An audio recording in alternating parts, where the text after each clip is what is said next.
तो नमस्ते YouTube family, कैसे हैं आप लोग। उम्मीद है कि आप सब अच्छे होंगे। तो एक बार फिर से स्वागत आपका हमारी स्टोरी वीडियो में। तो ये कविता की अगले स्टोरी का अगला पार्ट है। आपने लास्ट वीडियो में देखा था कि उसकी शादी हो गई थी, वो ससुराल में एडजस्ट हो गई थी। तो अब उसके आगे उसके साथ अभी क्या है, कैसी है। और ये सारा वीडियो आप सोचोगे कि हमें क्यों सुनाया जा रहा है स्टोरी और वीडियो क्यों बताया जा रहा है। तो पहली बात तो ये किसी की रियल स्टोरी है, इसलिए बता रही हूँ आपको। और दूसरी बात कि कविता का बाल विवाह हुआ था, तो बाल विवाह की वजह से कविता को क्या कुछ झेलना पड़ा। और एक लड़की को, हर कोई लड़की है जिसको क्या कुछ झेलना पड़ता है। और ये प्रथा हमारे राजस्थान में बहुत ज़ोर शोर से चलती थी। और उसी टाइम की कविता भी शिकार हो गई थी इस प्रथा की। कुप्रथा है जबकि। और आज भी रोकथाम तो इस पर लग गई है काफ़ी हद तक, लेकिन फिर भी आज भी हमारे देश में, राजस्थान में कहीं कहीं पर आज भी ये प्रथा चोरी छुपे जारी है अभी भी।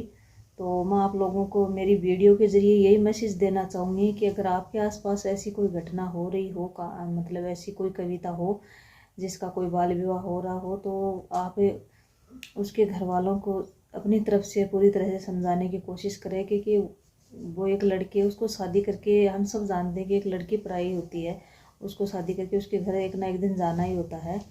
लेकिन उससे पहले, एक लड़की होने से पहले वो एक इंसान भी है, तो उसको भी खुद के लिए जीने का, कुछ कर दिखाने का मौका देना चाहिए हम लोगों को। तो ये बात उनके घर वाले समझेंगे तभी तो उनको ये मौका देंगे।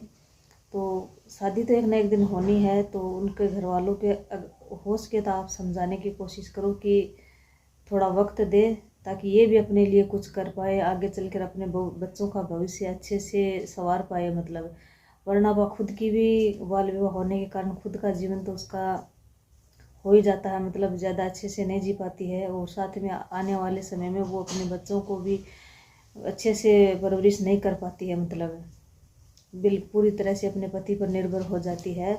तो आप हो सके तो इतना, मेरा वीडियो बनाने का ये रीज़न था, स्टोरी सुनाने का, कि आप तक मैं अपनी बात पहुंचा पाऊँ कि और कोई कविता इस तरह की प्रथा की शिकार ना हो, जो कि आज भी है हमारे, बिल्कुल ख़त्म नहीं हुई है ये प्रथा हमारे राजस्थान में, आज भी कहीं कहीं पर चलती है। तो आप इसका थोड़ा सा विरोध करें और उनके परिवार वालों को समझाने की कोशिश करें।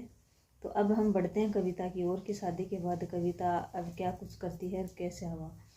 तो पहले की वीडियो में आपने जाना कि कविता अपने ससुराल में ढल गई थी धीरे धीरे। और फिर वो उसके ससुराल वाले उसको एक बहू के रूप में देखने लगे थे कि भाई ये तो, जब ससुराल आने के बाद वो चाहे कितनी बच्ची हो वो एक बहू बन जाती है। तो उसी तरह कविता के साथ भी यही सब कुछ हुआ। तो ससुराल वाले उसको ऊपर सारा काम छोड़ देते थे। और उस समय अब जितना ज़माना इब्जिया है कि गैस को ज़माना है, पहले गैस भी नहीं हुआ करता था, होता था तो भी ना के बराबर यूज होता था। सारा काम इतना घूंघट रखना होता था कविता को, और उसी घूंघट में सारे परिवार वालों की चूल्हे पे रोटियां बनानी होती थी, कपड़े भी हाथ से सबके धुलने होते थे। आजकल की बहू सबके नहीं धुलती हैं, या तो धुलती नहीं, या धुलती है तो मशीन से धुलाई होती है। लेकिन वो समय था कि हाथ से धोने होते थे। तो ससुराल वाले, उसकी सासू माँ थी जो उसको काम समझा कर घर का, और बाहर चली जाती थी अपनी फ्रेंड खदे या फिर देवरानी जिठानियों के साथ।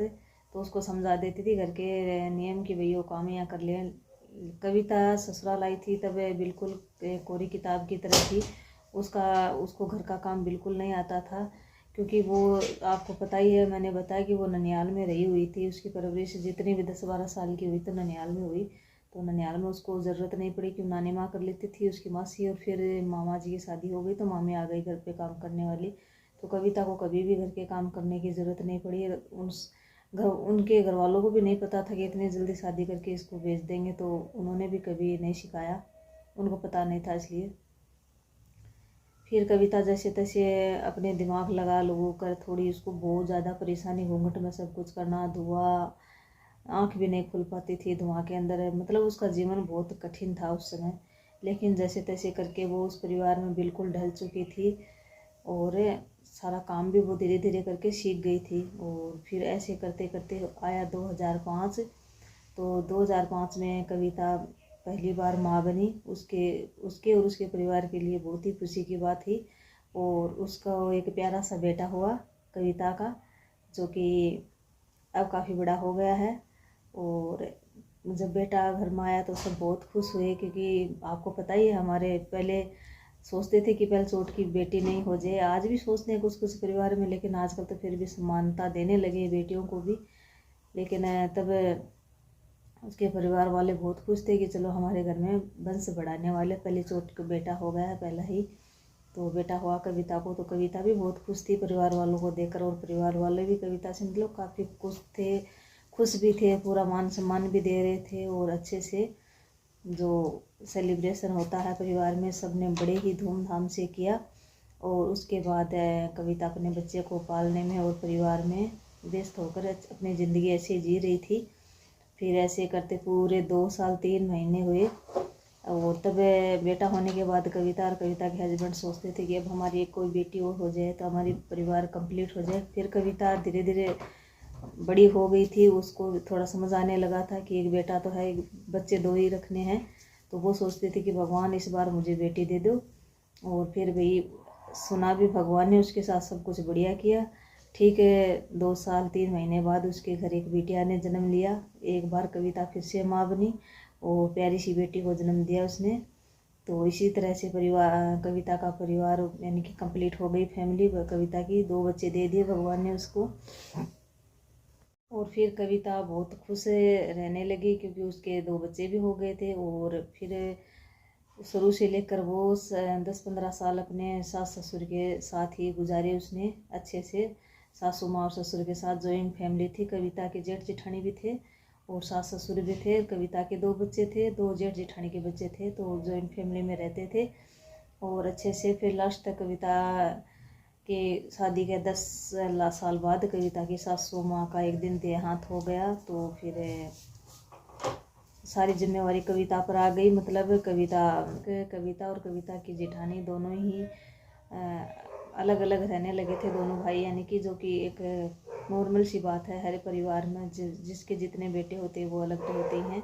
तो तब तक वो अलग रहने लगे थे। फिर कविता की सासू माँ का देहांत हो गया, तो कविता के घर की जिम्मेवारी सारी कविता पर आ गई। लेकिन तब तक हमारी कविता काफ़ी समझदार हो चुकी थी, तो वो उसने खुशी खुशी अपने घर की जिम्मेवारी आराम से उठाने लगी और फिर ससुर जी के साथ रहने लगी। और इसी तरह से अब कविता कुछ ही साल पहले कविता के ससुर जी का भी देहांत हो गया है। वो भी काफ़ी सालों तक कविता के साथ रहने के बाद समय के अनुसार उम्र के हिसाब से बाकी और कोई तकलीफ नहीं थी उनको, और उनका भी देहांत हो गया है। तो अब बस कविता के 2 बच्चे हैं और उसके पति नॉर्मल दिहाड़ी मजदूरी करके अपने परिवार का गुजारा करते हैं। और कविता भी अपने परिवार के साथ बहुत खुश है।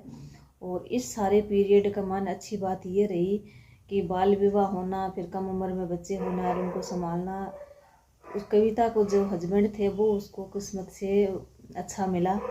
हर किसी को इतने अच्छे हस्बैंड नहीं मिलते हैं और उनकी शादी ठीक से नहीं निभा पाते हैं वो। तो इस बीच में कविता के साथ सबसे अच्छी बात ये थी कि उसके हस्बैंड उसको समझते थे और अच्छे थे, और हमेशा कंधे से कंधा मिलाकर उसका साथ दिया। और आज भी वो इसी तरह साथ देते हैं। और आज वो दोनों हस्बैंड वाइफ दोनों बहुत ही खुश हैं। अपने बच्चों को अपनी हैसियत के अनुसार पढ़ाई लिखाई करा रहे हैं। और बच्चे भी समय के साथ, ये बात 2002 में हुई थी कविता की शादी, अब आप समझ सकते हैं 20-22 साल होने को आए हैं। तो अच्छे से अच्छे है अपने परिवार में और अपनी ज़िंदगी खुशहाल जी रही है। और अभी सास ससुर तो रहे नहीं कविता को, तो कविता के जेठ जेठानी अलग रहते हैं और कविता अलग रहती है। और अच्छे से दोनों ही, अब सास ससुर तो रहे नहीं कविता के, कविता बस अपने हस्बैंड और दोनों बच्चों के साथ, यानी कि छोटी सी फैमिली है उनकी और एक हंसता खेलता परिवार है। अब अच्छे से उनका जीवन कट रहा है, बहुत खुश है वो अपनी लाइफ में। लेकिन ये कहानी बताने के पीछे यही रीज़न था कि हर कोई किसी के साथ इतना अच्छा नहीं होता है, क्योंकि अगर कविता के भी हस्बैंड अगर अच्छे नहीं होते तो पता नहीं आज उसका भविष्य क्या होता। और इस बीच में दुख की बात यह है कि कविता पढ़ना चाहती थी लेकिन वो पढ़ नहीं पाई। अपने टाइम की बात करें तो वो पढ़ाई में होशियार थी काफ़ी। टीचर जो उसको होमवर्क देते थे वो बहुत ही होशियारी के साथ पूरा कंप्लीट करती थी चाव से। मतलब एक होता है ना बच्चों में, कुछ बच्चे पढ़ाई नहीं करना चाहते हैं, कुछ बच्चे चाव से करते हैं। तो कविता को भी तब तो बहुत लगन थी पढ़ने की, लेकिन बाद में उसको कभी मौका नहीं मिला और इसी तरह अपने परिवार में व्यस्त हो गई। लेकिन अभी कविता ठीक है, अपने परिवार में हंसी खुशी एक अच्छा जीवन व्यतीत कर रही है। तो ये थी कविता की कहानी, स्टोरी कैसी लगी आपको कमेंट करके ज़रूर बताना। और तो जी ये स्टोरी मेरी बचपन की फ्रेंड की थी, जो कि ननिहाल में मेरे साथ पढ़ती थी, उसकी थी। और कैसी लगी आप कमेंट करके ज़रूर बताना जी।